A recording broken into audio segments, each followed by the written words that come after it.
অনেকেই বলেছিলে মুরগির লাল ঝোলের রেসিপি শেয়ার করার জন্য, আবার অনেকে বলেছো সানডে স্পেশাল আলু দিয়ে চিকেনের কারি শেয়ার করার জন্য।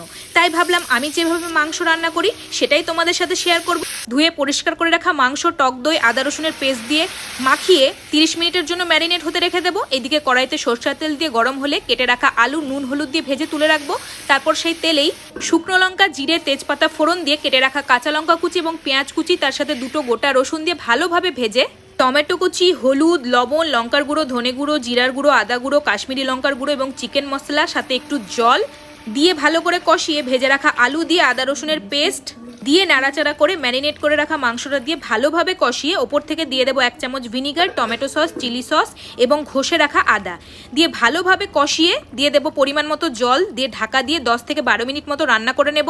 হয়ে গেলে ঢাকনা তুলে কয়েকটা গোটা চেরা কাঁচা লঙ্কা এবং গরম মশলার সাথে ধনেপাতা কুচি দিয়ে ভালোভাবে নাড়িয়ে নিলেই তৈরি।